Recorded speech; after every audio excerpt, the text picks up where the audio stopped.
En Afuera de la Caverna analizamos un artículo que realmente nos llama la atención. Media docena de tensiones creativas en la vida de Álvaro García Linera. ¿Qué son estas tensiones creativas? Y vamos al primer punto, el ser revolucionario. Un revolucionario es aquel que está luchando contra el Estado por crear una sociedad precisamente revolucionaria. ¿En qué consiste dicha revolución? Consiste en todo lo contrario de lo que hace Álvaro García Linera, que está en una clase alta, en una casa de Achumani, está todos los días posiblemente cocinando bien riquito, facilito, ahí con un sartén muy al estilo europeo, no muy al estilo gringo. Es decir, es ese el revolucionario. El revolucionario es aquel que tiene su casa, que tiene su barrio de lujo, que tiene una cocina suficientemente reluciente como para cocinar todos los días de la mejor manera. ¿Ese es el revolucionario? Por supuesto que no. La imagen del revolucionario queda un poco al margen de lo que es realmente el revolucionario. Aquella persona que tiene un discurso contrahegemónico, que lucha contra el poder. Es decir, si ve una persona encandilada con su forma de vida, sus gustos, sus manías, le va a decir: che, muchacho, te has enquistado en este sueño de clase media alta, en este sueño de clase alta. Ya no eres nadie como para representar una sociedad civil. Ya no eres nadie para decir soy revolucionario. Ya eres simplemente una persona que reproduce los hábitos de la clase alta, de una clase media alta, de una clase alta. ¿Dónde quedó realmente aquel que sueña con un mundo mejor? Aquel que sueña con una lógica trascendente fuera de los parámetros normales de la vida. No existe dicho elemento, no existe dicha autoridad. El primer elemento, entonces, el ser revolucionario, se pierde, se va. Álvaro García Linera no es ni remotamente un revolucionario. Esa es la tesis central, que está dicha de una manera muy didáctica, muy suave, muy elegante.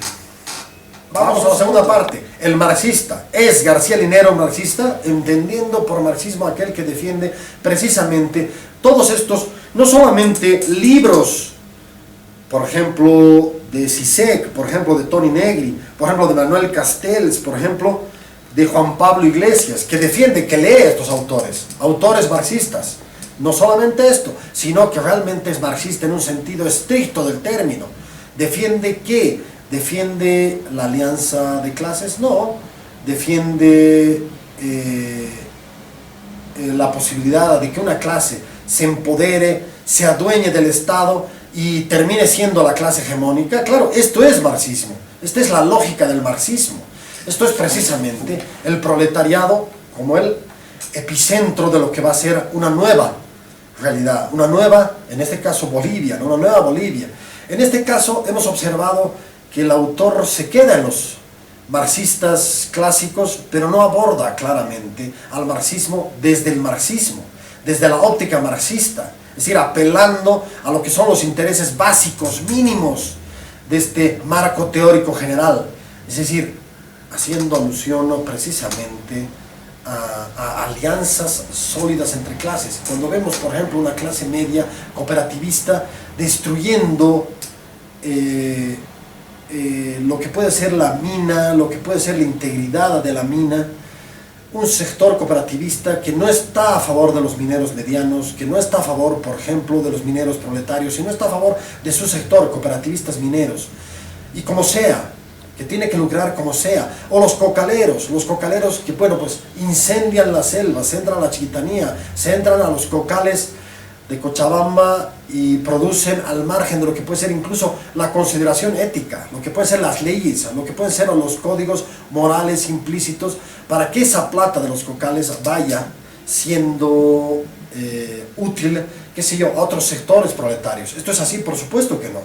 Es una lógica endemoniadamente propia, es brutalmente propia Es decir, ¿es esto marxismo o es simplemente apelar a un pragmatismo en función a ciertas identidades? Sí, podemos decir identidades marginales, que ahora son gobierno. Ahora las identidades que hoy gobiernan no son identidades marginales. Tenemos dentro del gobierno cocaleros, cooperativistas, mineros.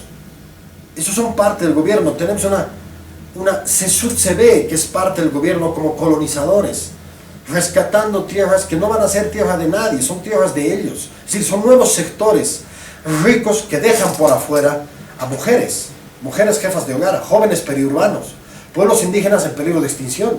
Son pueblos indígenas, por lo menos 22 pueblos indígenas en peligro de extinción, discapacitados, gays, ¿no? Todos estos sectores, regiones pobres, todos estos sectores hacen a una nueva realidad. Es decir, nos llaman a la atención, ¿por qué? Porque son la nueva Bolivia marginal. Alguno de estos autores, alguno de estos actores ha sido interpretado por el nuevo marxista, por supuesto que no. El marxismo entonces entra en una etapa de caos. No se es marxista en la medida que lo exige el marxismo. No, señores, por supuesto que no. Tercero, y es importante mencionar, el licenciado. Es licenciado García Linera. Ha sido declarado y autodeclarado licenciado en 5 documentos diferentes. 5 documentos que tienen que ver precisamente con su identidad. Sabemos hoy en día que García Linera no es, pero ni remotamente licenciado. Según los reportes, el ahora candidato a la reelección para un 4º mandato cursó hasta 2º año de la carrera y aprobó 16 de las 20 materias en las que se inscribió. Por lo tanto, ni revolucionario, ni marxista, ni licenciado. Los 3 elementos centrales de lo que puede ser la carga colateral a una persona vehemente con sus ideales. ¿Cuál es el 4º elemento? Gobierno de los indígenas. Es Álvaro García Linera un indigenista radical. ¿Qué nos dice el texto que no nos deja de llamar la atención? Álvaro García Linera dice que su razón de vida ha sido construir un gobierno de indígenas. Hasta ahí perfecta la razón de vida. Pero cuando se dirige a ellos les habla como si fueran niños. Ha pasado a la historia la frase de que el sol se va a ocultar y la luna no va a salir si Evo no es elegido. Papá, mamá, no lo abandones al presidente. Evo, no lo dejes solo, no lo abandones. El presidente Evo sí tiene apoyo, construye colegios. Si no tiene apoyo, regresarán los gringos, regresarán los vendepatrias, regresarán los asesinos. Y a las guaguas les van a quitar todo. Y no va a haber destino, va a haber llanto y el sol se va a esconder, la luna se va a escapar y todo va a ser tristeza para nosotros. Este es el defensor de los indígenas. Es exactamente todo lo contrario. El indígena no es su par, el indígena no es su equivalente. El indígena es un ser inferior al que hay que hablarle de esta manera. ¡Guaguay! Se te van a perder los cordones de tus zapatos, se te van a bajar esas trenzas en tu cabello y te vas a tropezar tú mismo con tu propia cabeza. Esta es la forma de interpretar al marxismo, al indigenismo que tiene García Linera. Por lo tanto, ni revolucionario, ni marxista, ni por supuesto licenciado, ni por supuesto indigenista. Hay más, su relación con los medios, era un promotor de los medios. ¿Qué es lo que ha sucedido? García Linera del 2000 al 2005 fungió como analista en el programa de PAT, El Pentágono, y realmente fue un periodista de lujo. Marcó una era, marcó además un discurso contrahegemónico, alternativo, nos hizo pensar que realmente había una Bolivia desdeñada que merecía una oportunidad. ¿Qué sucede después del 2005? Una vez que Evo Morales se instala en el poder, 2006 más bien, empieza a concentrar todos los flujos mediáticos existentes, empieza a obviar a la gente que habla en contra del gobierno. Esa es gente negativa. Amalia Pando, Carlos Valverde, tienen que irse. Los empequeñece. Los sitúa ¿dónde? Los sitúa en sus canales digitales bastante, digamos, autocontrolados. Pero básicamente les quita la capacidad de expresarse propiamente. La capacidad de expresión, la capacidad de autoexpresión, que es sinónimo de democracia, queda completamente anulada. Los medios son simplemente trucos. Son simplemente trucos para mantener el poder. Y finalmente, el último de los puntos, el que tiene que ver con su palabra. La palabra personal del vicepresidente ha perdido valor porque desde hace mucho tiempo viene diciendo que ya no postulará a un nuevo mandato para desdecirse después. Yo me acuerdo, leía una entrevista que le hacían dos personeros de Le Monde Diplomatique diciéndole si va a ser candidato en 2014. Él decía que no, que iba a descansar, que lamentablemente él veía que su capacidad estaba destinada más bien a lucubrar teorías y era momento de descansar. Mentía descaradamente, por supuesto que mentía.